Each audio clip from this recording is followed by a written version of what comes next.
안녕하세요, 투트랙입니다. 우리가 지난 시간에는 초보들을 위한 영상으로 첫 번째 시간으로 어떤 시간을 가졌었죠? 네, 초보자들이 이제 온라인 사업을 시작하고 싶은데 어디에다 팔아야 될지 몰라갖고 그럴 때 이제 어떤 플랫폼이 존재하고 그 플랫폼의 장단점에 대해서 한번 알아봤었죠? 그 영상을 오늘 영상을 처음 접하신 분들은 여기 바로 위에 있는 조그만 카드를 클릭해 주시면 다시 초보 영상으로 첫 번째 영상으로 보실 수 있으실 거예요. 오늘은 그러면 그 플랫폼에 있는 상품들을 뭘로 어떻게 채워야 되지? 어디서 물건을 가져와야 하지? 뭐 이런 부분에 대해서 한번 이야기를 해보려고 해요. 제가 말씀드리고자 하는 방식은 이제 두 가지의 큰 카테고리로 이야기를 할 예정이에요. 첫 번째는 직접 제조, 두 번째는 외주. 이 두 가지 방식인데요. 첫 번째 방식에 대해서 먼저 말씀을 드릴게요. 직접 제조는 내가 무역을 하는 법도 몰라도 되고, 뭐 해외에서 거래하는 방법도 몰라도 되고, 뭐 수입하는 방법에서 몰라도 되고, 구매 대행대에서 몰라도 돼요. 왜냐? 직접 제조를 할 거니까요. 그래서 직접 제조에 대해서는 여러분들이 흔하게 접할 수 있어요. 여러분들이 인지를 잘 못해서 그렇지. 그 예를 좀 한번 말씀드릴게요. 직접 제조란 내가 만약에 가죽 공예에 좀 능해, 아트, 예술적인 감각이 있어서 뭐 그림이라든가 이런 것들을 잘 그려. 그래서 이거를 온라인상에 판매를 하고 싶어. 그럴 때 여러분들이 이제 스마트 스토어에서 가죽 공예 뭐 아니면은 이런 걸 검색해서 이제 물건을 사는 경우가 덜어 있잖아요. 그럼 보시게 되면은 대부분 주문 제작 형식으로 되어 있어요. 여러분들이 주문을 주면은 그 사업자가 물건을 만들어서 보내주는 방식을 택할 겁니다. 이게 바로 직접 제조에 의한 판매 방식이에요. 이 방식은 많은 분들이 어려워할 거예요. 일단 장단점에 대해서 먼저 말씀을 드릴게요. 일단 장점부터 말씀을 드릴게요. 직접 제조는 아까 말씀드렸다시피 뭐 수입도 몰라도 되고, 어려운 용어를 몰라도 되고, 해외에서 물건을 결제하거나 갖고 오는 방식에 대해서 전혀 몰라도 됩니다. 그냥 내가 직접 제조하는 거니까요. 아주 심플합니다. 만들어서 올리기만 되는 이런 장점이 있어요. 근데 두 번째 단점이 아주 진짜 치명적이에요. 주문이 많이 들어올 경우 이거를 계속 제조해야 되잖아요. 공임이 많이 들어가고 원가가 높다는 거예요. 이 원가라는 게 물건을 사오는 그 재료비만 원가가 아니잖아요. 내가 여기다 투입해야 되는 시간도 꽤 있잖아요. 내가 만들어야 되니까. 내가 사람을 쓰더라도 그 사람 인건비는 줘야 하니까. 그래서 원가가 높은 비즈니스 중에 하나고, 그리고 하루에 소화할 수 있는 물량이 많기 때문에 주문이 많이 들어오면 여러분 많이 힘들어요. 그리고 두 번째로 힘든 거는 많은 사람들이 이 방법을 만약에 택한다고 한다면 여러분들은 무언가 탤런트가 있어야 돼요. 그냥 만들어서 그냥 대충 팔 수는 없잖아요. 종이비행기 접어갖고 팔 수는 없잖아요. 그쵸? 뭐 공방에 대한 기술 이해도나 아니면 뭐 자기 도자기를 만들어서 판다. 그러면 도자기에 대한 이해가 필요하거나, 미술 작품을 만들어서 판다. 그러면 미술 관련된 뭐 재능이 있어야지 판매가 이루어지겠죠. 그래서 이런 부분들은 전문가들이 이제 주로 오프라인에서 물건을 팔다가 온라인도 물건을 팔고 싶을 때, 그럴 때 많이 선택하는 방법이에요. 이런 경우에는 그냥 사업자 등록증 내고, 사업자 등록증에 뭐 전자상거래 넣고 소매 올려놓고 해갖고 판매하면 끝이에요. 아주 쉽죠. 단순하죠. 그런 방식이 있고, 이 방식은 근데 일반적인 방식은 아니고요. 지금부터 제가 말씀드리려고 하는 게 조금 보편화된 방법이라고 말씀드릴 수 있을 것 같아요.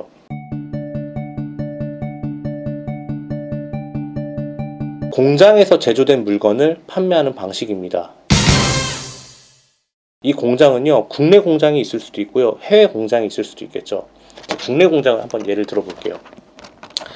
여러분이 신라면을 팔고 싶어요. 그러면은 그 신라면을 국내에서 제조된 상품을 구매처를 어떻게든 알아갖고 그 물건을 갖고 와서 올리면 되는 거죠. 내가 직접 제조 안 해도 되잖아. 그쵸? 그래서 국내에서 제조된 상품을 올리는 방법이에요. 그런데 이거는 장단점이 있어요. 장점, 상품을 소싱하기 쉽다. 상품을 찾기도 쉽고 특별히 알아야 될 내용도 많이 없다. 그런데 단점이 치명적이죠. 경쟁자도 많고요. 그리고 이런 국내에서 판매하는 상품에 대해서는 본인들이 본인 플랫폼에서 팔길 원해요. 그래서 저렴한 가격으로 여러분한테 물건을 주지는 않을 거예요. 많은 사람들에게 판매를 하기 위해서는 가격 경쟁력이 그렇게 좋지가 않다. 상식적으로 생각하시면 돼요. 국내에서 판매하는 상품은 누구든지 쉽게 접할 수 있고, 그리고 그걸 소유하고 있는 사람은 자기도 판매하길 원하니까 당연히 경쟁력은 빡세죠. 어렵다는 거예요. 그리고 국내에서 제조된 상품이, 국내에서 제조되든 뭐 해외에서 제조되든 상품이든 간에 국내에서 내가 이걸 살 수 있는 상품을 국내라고 생각을 한다면, 누군가의 한 번의 그런 구매나 이런 절차가 중간 유통 업체가 있기 때문에 또 마진도 그렇게 좋지는 않을 거고 품절도 굉장히 빠를 수도 있다는 그런 단점이 있을 수 있겠죠. 제가 너무 어렵게 이야기하나요? 조금 더 쉽게 얘기해 드릴까요? 기존 제품 국내에서 판매하는 방식은 국내에서 사서 내 플랫폼에 올리는 방식이 있다. 이렇게 이해하시면 될 거예요. 자세한 내용은 어떤 방식으로 판매해야 될까에 대한 내용에서 조금 더 깊이 있게 다루도록 하겠습니다.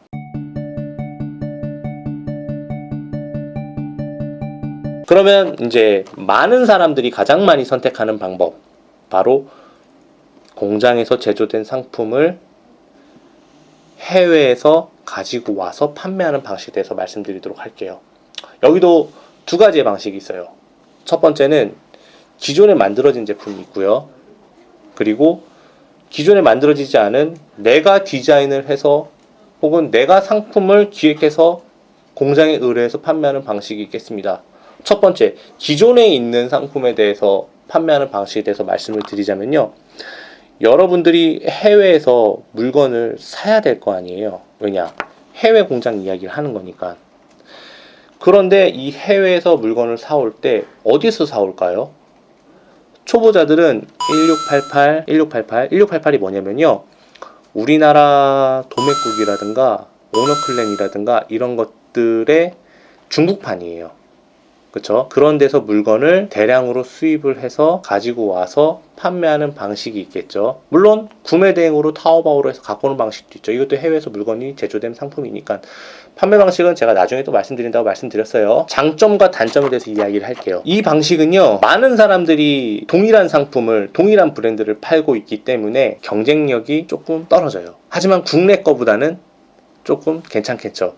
그래서 대부분의 방식을 사람들이 이 방식을 채용을 해요. 쉽게 접근할 수 있고, 그리고 수입이나 구매 대행이라는 이 방식을 알아야지만 할 수 있는 허들이 있기 때문에요. 그래서 그 방식을 여러분들이 이제 배우게 되면은 그런 방식으로 판매를 할 수도 있고 상품을 채워놓을 수 있어요.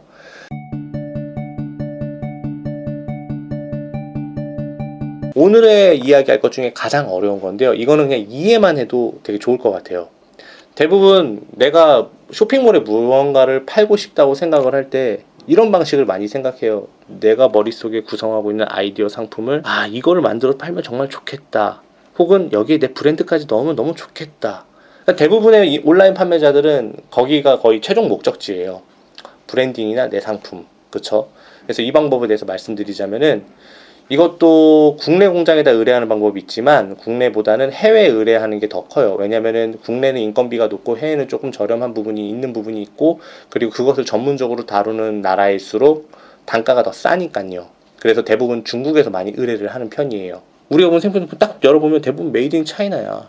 네, 맞습니다. 중국에서 많이 직접 제조를 해서 갖고 오는 경우가 많기 때문에 그렇습니다. 그러면 이제 공장에다 의뢰를 해서 만드는 방법은 두 가지가 있어요. ODM과 OEM이라는 방식이 있어요. OEM이라는 거는 뭔가 OEM, ODM 말이 비슷해 보이죠? 근데 쉽게 얘기해 드릴게요. OEM은요, 내가 직접 설계까지 다 하고 어떤 상품을 만들 것까지 디자인까지 다 해갖고 공장에다 맡기는 방식이고요. ODM은요, 어떤 공장, 그런 비슷한 종류의 상품을 잘 만드는 공장을 컨택해서 이거 만들어줘 해갖고 공장에 직접 설계까지 다 하고 하는 방식이에요. 대부분 OEM을 많이 선호하고요. ODM은 사실 조금 더 비용이 비싸겠죠? 그쵸? 그래서 OEM을 많이 선호합니다. 그런 방식으로 이제 수입을 해서 뭐 브랜딩을 할 사람은 거기다가 뭐 내 브랜드를 박아서 이제 한국으로 이제 인증을 절차를 거쳐서 이제 여러분 창고에 오게 되면은 그걸 상품 페이지를 만들고 광고도 집행을 하면서 판매하게 되는 거죠. 어때요? 크게 이 범주로 알아봤는데 여기서 이런 식으로 상품을 많이 떼옵니다. 아시겠죠?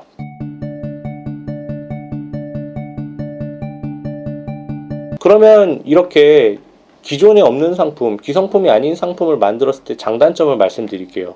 첫 번째 장점은요, 아무나 판매하고 있지 않은 상품이고 고유한 내 상품이기 때문에 경쟁자가 적다. 그래서 한번 판매량이 이루어지면은 상품의 생명이 길다. 이게 장점이고요. 단점은 공장에다 직접 맡기는 거예요. 뭐 1688이나 뭐 알리바바 같은 도매 업체가 있는 게 아니기 때문에 생각보다 비용이 초기에 많이 들어가고 나는 알리바바에서 한 10개만 사고 싶은데 여기서 10개만 주문이 거의 불가능하다고 보면 돼요. 물론 가능하죠. 하지만 제품 한 개당 가격이 엄청 비싸겠죠. MOQ가 높아요. MOQ라는 게 뭐냐면 한 번 주문 넣을 때 넣을 수 있는 최소 주문량이라고 하는 거거든요. MOQ가 굉장히 높아요. 그래서 초보자들이 진입하는 거는 비추입니다. 그래서 여러분들이 이런 방식으로 상품을 채워 넣으면 되겠고, 이런 방식으로 상품을 가지고 오시면 될 것 같아요.